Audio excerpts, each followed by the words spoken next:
السلام علیکم ویورز، کیسے ہیں؟ ٹھیک ہے۔ میں آپ کو جواد الرحمن کے چینل پہ روحانیت کے سفر میں خوش آمدید کہتی ہوں، اور آپ سے درخواست کرتی ہوں کہ اس چینل کو لائک، شیئر اور سبسکرائب کیجیے۔ تو ہم بات کر رہے تھے حضرت نوح علیہ السلام کے بارے میں،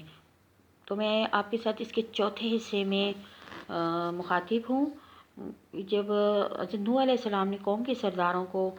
لوگوں کو اسلام کی طرف، ایمان کی طرف بلایا تو انہوں نے انکار کیا، ان کا مذاق اڑایا۔ تو جب قوم کے سرداروں کا حضرت نوح علیہ السلام سے مذاق کرنا، ٹھٹا کرنا، تو اس کے بارے میں بات کرتے ہیں۔ تو وہ حضرت نوح علیہ السلام بہت دل برداشت ہوئے، بد دل ہوئے، کچھ لوگ ان کے ساتھ شامل ہوئے اور بہتوں نے انکار کیا، لیکن وہ اپنی اللہ کی طرف سے نا امید نہیں تھے، اور جو پھر اللہ سے انہوں نے ذکر کیا تو انہوں نے ان کو ایک کشتی بنانا، نوح علیہ السلام کو اللہ تعالیٰ نے کشتی بنانے کا کہا، اور وہ جب کشتی بنا رہے تھے تو ان کی قوم کے سردار ان کے پاس سے گزرتے تو ان سے مذاق کیا جاتا، کیونکہ وہ لوگ اس عذاب کو بہت دور کی بات اور غیر یقینی سمجھتے تھے، اور جس عذاب سے نوح علیہ السلام نے ان کو ڈرایا تھا تو نوح علیہ السلام نے ان کے مذاق کے جواب میں فرمایا کہ اگر اس وقت تم ہم سے مذاق کرتے ہو تو ایک دن ہم بھی تم سے مذاق کریں گے، جیسا تم مذاق کرتے ہو۔ تم اپنے کفر و عناد پر اڑے رہے اور اس وجہ سے تم پر عذاب واقع ہو گیا۔ تو یہ کہ جلدی معلوم ہو جائے کہ کس پر عذاب آتا ہے اور کس پر نہیں آتا، اور کون رسوا ہوتا ہے اور کس پر ہمیشہ کا عذاب نازل ہوتا ہے۔ تو سخت قسم کے کفر اور انتہا درجے کی دشمنی اور عناد ان کی طبیعت کا حصہ بن چکا تھا ان کافروں کا، حتیٰ کہ قیامت کے دن بھی وہ اپنی اس بات کا انکار کر دیں گے کہ ان کے پاس کوئی رسول یا رشد و ہدایت کے لیے کوئی آیا تھا، کیونکہ انسان اپنی گھٹیا فطرت پہ جب ہوتا ہے تو وہ سب کچھ کرتا ہے۔ حضرت ابو سعید خضری رحمۃ اللہ علیہ سے روایت ہے کہ رسول پاک صلی اللہ علیہ وسلم نے فرمایا کہ قیامت کے دن نوح علیہ السلام ان کی امت آئے گی تو اللہ تعالیٰ نوح علیہ السلام سے فرمائیں گے کہ اے نوح، کیا تو نے میرے پیغامات اپنی قوم تک پہنچائے تھے؟ تو نوح علیہ السلام عرض کریں گے ہاں میرے پروردگار، تو اللہ تعالیٰ آپ کی امت سے پوچھیں گے اے امت، کیا میں نے تمہیں تمہارے احکامات پہنچائے تھے؟ تو وہ کہیں گے کہ نہیں، ہمارے پاس تو کوئی رسول نہیں آیا۔ تو اللہ تعالیٰ نوح علیہ السلام سے فرمائیں گے کہ تمہارا گواہ کون ہے؟ تو عرض کریں گے محمد صلی اللہ علیہ وسلم اور ان کی امت۔ تو میری امت گواہی دے گی۔ تو نوح علیہ السلام نے پیغام پہنچائے تھے، اور یہی مفہوم ہے کہ اللہ تعالیٰ کے اس فرمان کا، اس طرح ہم نے تم کو ایک بہترین امت بنایا تاکہ تم لوگوں پر گواہی دو اور رسول تم پر گواہی دے۔ تو اپنے صادق و مصدق نبی صلی اللہ علیہ وسلم کی گواہی پر بھی گواہی دی جائے گی۔ تو اللہ تعالیٰ نے یقیناً نوح علیہ السلام کو برحق طور پر مبعوث کیا اور ان پر حق نازل کیا اور لوگوں کے پہنچانے کا حکم دیا، اور اس نے اپنی امت تک حق و عمدہ طریقے سے مکمل طور پر پہنچا دیا، ان کے دین میں جو فائدہ مند چیز تھی ان کو بتائی، اور ہر نقصان دہ چیز سے ان کو روکا اور اس سے خبردار کیا۔ اور تمام انبیاء کی یہی شان تھی کہ حتیٰ کہ ہر نبی نے اپنی قوم کو دجال سے ڈرایا، حالانکہ ان کے زمانے میں مسیح اور دجال کے نکلنے کی توقع اور امید نہ تھی، صرف ان پر شفقت و محبت کرتے ہوئے انہوں نے ایسا کیا۔ جیسے کہ حضرت عمر بیان کرتے ہیں کہ ایک دفعہ لوگوں میں نبی کریم صلی اللہ علیہ وسلم کھڑے ہوئے تو پھر اللہ تعالیٰ کی تعریف کی جس پر ان کے الفاظ کے ساتھ وہ مستحق ہے۔ پھر دجال کا ذکر کیا گیا، فرمایا میں نے تمہیں اس سے ڈرایا ہے، اور ہر نبی نے اپنی قوم کو اس سے ڈرایا ہے، اور نوح علیہ السلام نے بھی اپنی قوم کو ڈرایا ہے، لیکن میں تمہیں ایک بات ایسی بتاتا ہوں کہ جو کسی نبی نے اپنی قوم کو نہیں بتائی۔ فرمایا جان لو وہ اوہر ہوگا، یعنی کانا ہوگا، اور خدائی کا دعویٰ کرے گا اور خدا کانا نہیں ہے۔ اس طرح حضرت ابو ہریرہ سے بھی روایت ہے کہ رسول پاک صلی اللہ علیہ وسلم نے فرمایا کیا میں تمہیں دجال کے بارے میں ایسی بات نہ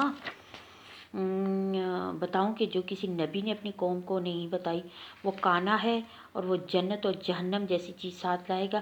جس کو وہ جنت کہے گا وہ تو حقیقت میں آگ ہوگی، اور تمہیں اس طرح ڈراتا ہوں جیسے نوح علیہ السلام نے اپنی قوم کو ڈرایا تھا۔ حضرت اس بارے میں یہ بھی کہا جاتا ہے کہ حضرت نوح علیہ السلام کی کشتی کس طرح سے بنی اور کتنا عرصہ لگا۔ تو اس میں بعض علماء نے یہ بھی فرمایا ہے کہ جب اللہ تعالیٰ نے نوح علیہ السلام کی دعا قبول کی تو اللہ نے حکم دیا کہ میں زمین میں ایک درخت لگاؤں تو وہ تیار ہو جائے، تو اس کی لکڑی سے کشتی بنائے۔ تو نوح علیہ السلام نے اللہ کے حکم پر عمل کرتے ہوئے درخت لگائے اور اس کے تیار ہونے میں 100 سال اور بعض کی رائے کے مطابق 40 برس لگ گئے۔ اور امام سوری یہ بھی فرماتے ہیں کہ اللہ تعالیٰ نے حضرت نوح علیہ السلام کو حکم دیا کہ اس کی لمبائی 80 ہاتھ بنائی جائے، اس کے اندرونی اور بیرونی حصوں پر تارکول لگائی جائے اور اس کے سامنے والا حصہ اوپر کو اٹھا ہو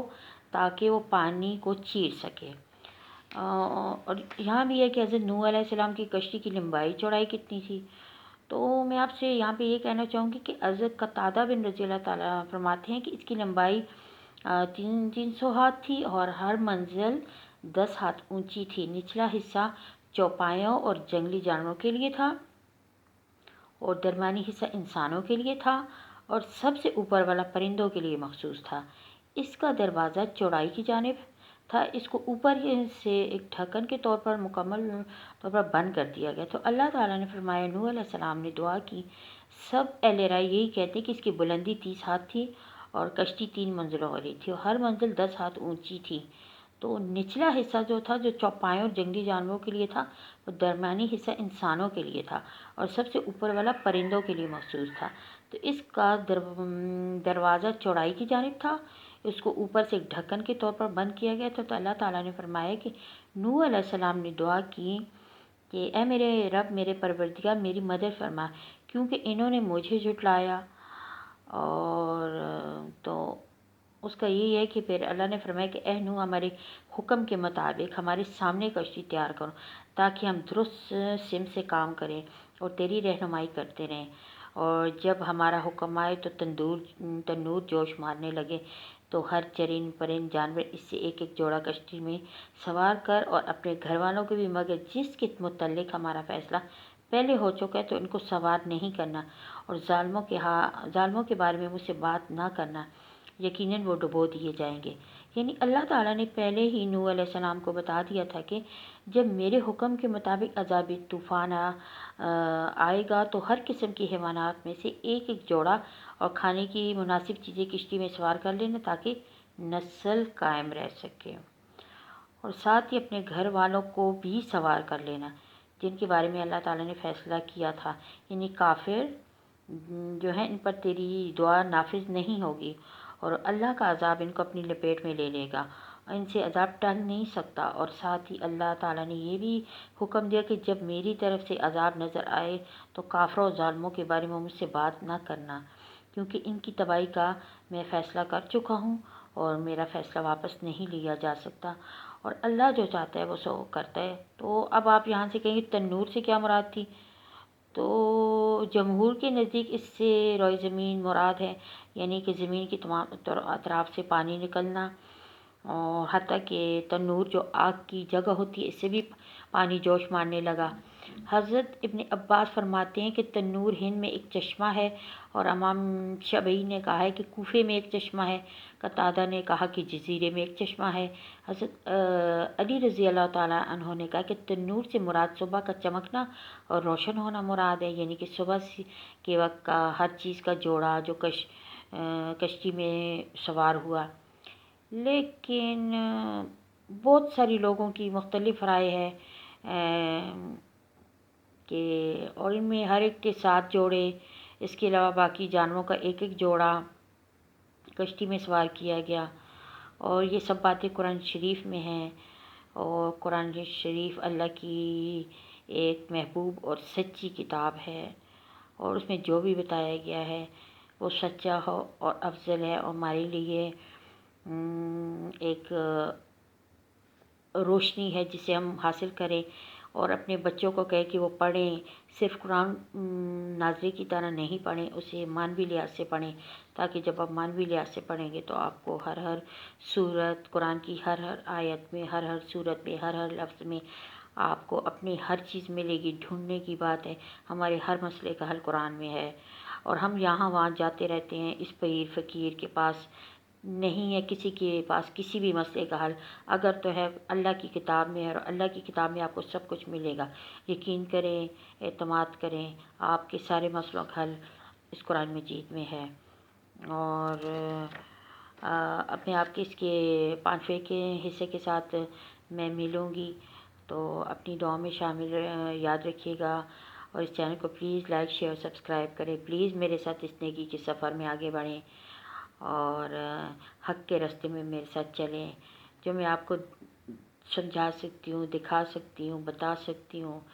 تو اگر کوئی ایک انسان بھی میرے سفر میں میرے ساتھ چلے گا تو اس کے لیے جزائے خیر، اور اپنا بہت سارا خیال رکھیے گا، اپنی دعا میں یاد رکھیے گا۔ اللہ حافظ۔